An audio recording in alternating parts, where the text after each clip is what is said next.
Telangana DGP మాట్లాడుతున్నారు, live లో చూద్దాం.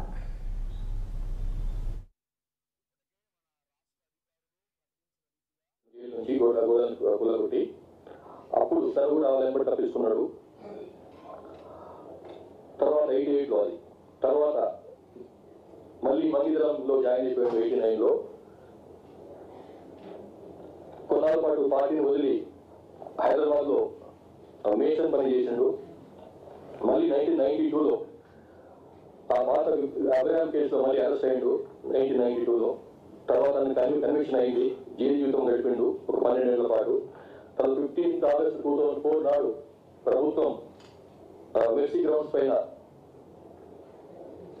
ఖైదీలను జైలు నుంచి విడుదల చేసినప్పుడు అందులో దాంతో పాటు ఆయన కూడా విడుదలయ్యాడు. విడుదలయ్యి మళ్ళీ పార్టీతో కాంటాక్ట్ ఏర్పాటు చేసుకున్నాడు. 2004 సంవత్సరంలో శాంతి చర్చలు జరిగినప్పుడు అప్పటి ప్రభుత్వంతో ఆయన చర్చల నిర్వహణ కమిటీలో మెంబర్గా ఉన్నాడు. తర్వాత 2005లో ఈ చర్చలు విఫలమైన తర్వాత ఛత్తీస్గఢ్కి వెళ్ళిపోయి అక్కడే ఉంటూ వచ్చిండు. 2008-2011 మధ్యన మళ్ళీ చర్లా శబరి ఏరియాకి వచ్చిండు, మన ఖమ్మం జిల్లా ఏరియాకి వచ్చిండు, పనిచేసిన పార్టీలో.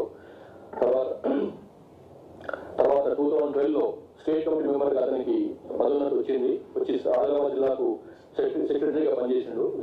మావోయిస్ట్ జిల్లా కమిటీ సెక్రటరీగా పనిచేసిండు. తర్వాత 2015లో అతనికి కొంచెం అనారోగ్య కారణాల వల్ల శంకరేణికోల్బెల్లి ఏరియాకు అతన్ని మార్చి ప్రజావిముక్తి పత్రికకు ఎడిటర్గా నియమించారు.